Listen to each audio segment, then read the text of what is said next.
څنګه چې تاسو ته معلومات دي ملګرو چې پاکستان الحمدلله د دنیا نمبر 1 ټیم جوړ شو. دا د هر هغه کس ارمانو ملګرو څوک چې په دې خاوره باندې مین دي. دا د هر هغه کس ارمانو ملګرو څوک چې غواړي چې پاکستان په ترقۍ باندې لاړ شي. که چېرې ملګرو د دنیا د کرکټ دغه لیست دنیا باندې شو کیږي نو د پاکستان نوم هغه پکې په 1 نمبر دی. په ټوله دنیا کې الحمدلله نن څومره چې هم د کرکټ پین دي نو هغوی به د پاکستان زنده‌باد نارې وهي او د چا صفت به کوي ملګرو؟ د پاکستان صفت به کوي، د پاکستان کرکټ ټیم صفت به کوي چې دا هغه ټیم دی چې پاکستان کرکټ ټیم یې د دنیا نمبر 1 ټیم جوړ کو او د پاکستان نوم یې په ترقۍ باندې بوتلو. خو دغه اعزاز ملګرو د 1973 نه راواخله د 2023 پورې دغه اعزاز چا هم په خپله نامه باندې کړی نه و.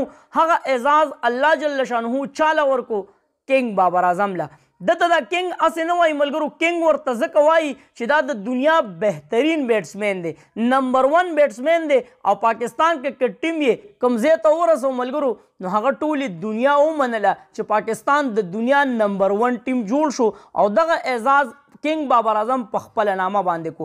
کنګ بابر اعظم په خپله انټرویو کې یو ډېر بهترین خبره مخې ته راوړې ده، هغه به در سره په دې ویډیو کې شریک کومه. د کنګ بابر اعظم حوالې سره یوه بله ډېره اهم خبره ملګرو چې 9 کاله مخکې هم په دغه ورځ باندې چې کله د پاکستان او د نیوزیلینډ اخري 4م میچ و نو هم په دغه ورځ باندې کنګ بابر اعظم پاکستان کرکټ ټیم چې کوم کیمپ دی د سینیر کسانو نو هغه یې جوین کړی. د 9 کاله دغه محنت کنګ بابر اعظم کوم مقام ته ورسو نو هغه ستاسو د مخې ده. نن به د کنګ بابر اعظم په دغه ریکارډونو باندې خبرې کوو او د چا خلاف یې څومره رنز کړي دي او د چا خلاف یې ښه پرفارمنس دی دغه پوره ډیټیل په دې ویډیو کې. خو اوله کې ورته یو 2-3 شعرونه ډالۍ کوم خو ویډیو به ګورئ شیر کوئ. دا به راسره واده کوئ ملګرو ځکه چې څوک هم د پاکستان ترقي غواړي او غواړي چې پاکستان په دنیا کې په ښو لفظونو باندې یاد شي نو موږ له دې ویډیو له مینه پکار ده. دغه یو څو شعرونه کنګ بابر اعظم ته ډالۍ وي چې وخت به ثابت کي چې سیلی څوک دی، توپان څوک دی او چغې د هرې خولې به واورې په موږ ګران څوک دی. نن د هرې خولې نه دغه اواز راخیږي ملګرو چې کنګ بابر اعظم زنده‌باد. کنګ بابر اعظم څوک دی؟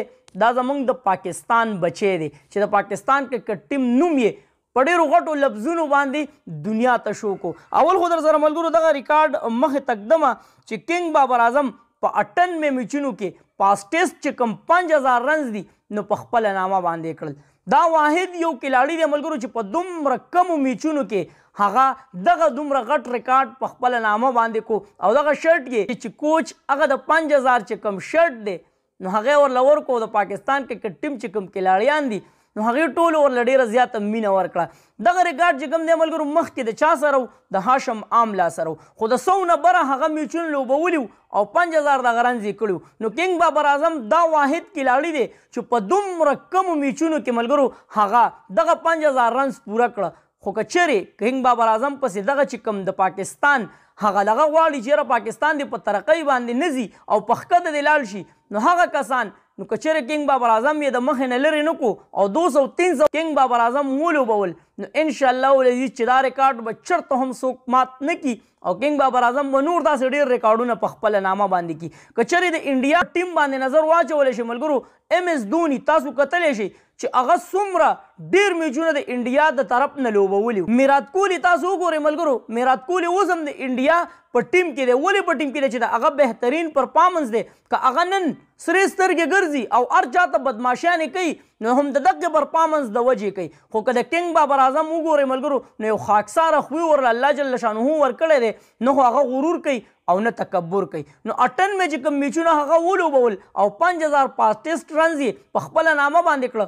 په دغه 98 میچونو کې ملګرو 18 سینچریانې دي. نو که چېرې کنګ بابر اعظم 200-300 میچونه ولوبول نو انشاءالله العزیز چې د میرات کوهلي او د سچن ټنډولکر دغه د سینچیانو ریکارډ به هم په خپله نامه باندې کوي. خو الله دې وکړي چې داسې قسم څوک راوچت نه شي چې د کنګ بابر اعظم په کیریر باندې نظر واچي چې یاره دا ختمول پکار دي. الله دې د هغې خلکو دغه چې کوم سوچ دی الله دې د خاورو نه لاندې کړي، ځکه چې بیا د دغې خلکو سره چې کوم سوچ وي نو د هغې سره د بهر ملک هغه چې کوم سازشونه دی هغه ورسره ملګري شي او د یو ښه کلاړي په کیریر باندې هغه کوشش کوي چې یاره په دې باندې خاورې واچولی شو دا د مخې نه لرې کړی شي.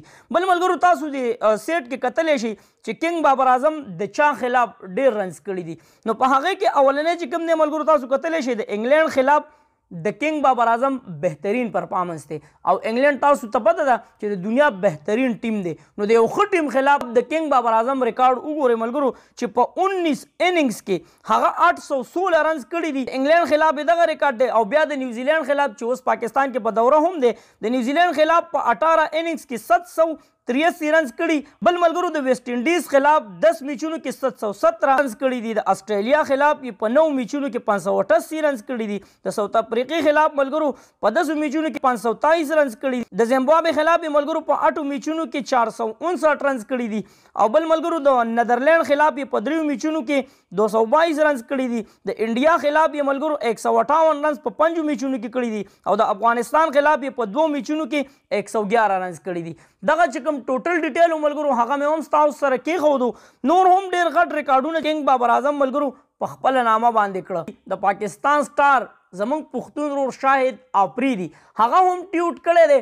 پاکستان کرکټ ټیم ته مبارکباد هم ورکړی دی او کنګ بابر اعظم ته 5000 چې کوم فاسټسټ رنز دي نو د هغې مبارکي هم ورکړې ده. خو کنګ بابر اعظم بیا زموږ هغه پښتانه وروڼه کوم چې پاکستان کرکټ ټیم کې دي او د پاکستان چې کوم ټوټل ټیم دی نو د هغوی په باره کې کنګ بابر اعظم ډېر ښکلي لفظونه مخې ته راوړل او بیا دا یو خبره ډېره بهترین خو دا خبرې د اورېدو دي. دا خبرې واورئ بیا په یو دوه خبرې کوو.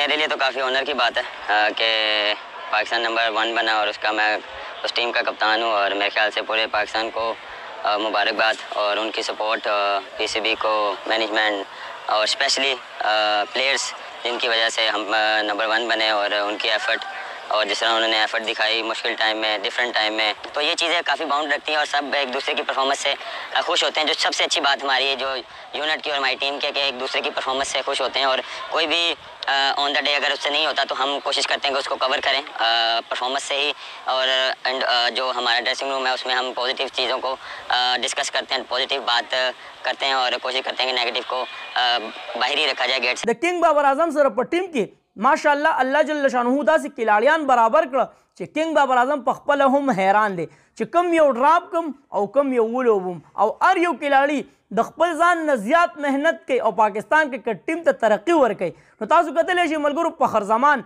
په دې سیریز کې الحمدلله د دنیا 2 نمبر بیټسمین جوړ شو. اول کنګ بابر اعظم دی بیا پسې په 2 نمبر څوک دی ملګرو زموږ پښتون ورور فخر زمان. نو پاکستان کرکټ ټیم کې چې کوم پښتانه دي بیا چې کنګ بابر اعظم دا خبره کومه مخې ته راوړه چې مونږ یو بل سپورټ کوو. که چېرې یو کلاړي بیټ پرفارمنس وکړي خراب پرفارمنس وکړي نو مونږ هغه ته نه محسوسو چېرې تا خراب پرفارمنس وکړو هغه له مونږ حوصله ورکوو او حوصله ول اوچتو. که یو کلاړي ښه پرفارمنس وکړي نو مونږ هغه ته هغه خبره مخې ته ږدو چې هلکه تا خو حد وکړو مونږ یو بل سپورټ کوو. نو دا پکې ډېره زبردسته خبره مخې ته راغله. نو دې باندې هغه ټیم مخکې ځي او کامیابي هغه وویله چې الله پاک ورکوي. ویډیو شیر کوي او ښکلي لفظونه د پاکستان کرکټ ټیم دپاره او د کنګ بابر اعظم دپاره لازمي زموږ سره شریک کوي. خو ویډیو به ګوره شیر کوئ. چېرته مې الله مخاد آباد او خوشحاله ذاته. اخر کې یو آواز پاکستان زنده باد. پاکستاني کرکټ ټیم زنده باد. تل دې وي آباد دې وي زموږ وطن پاکستان دې وي او مسلمان دې دل وي. الله پامان.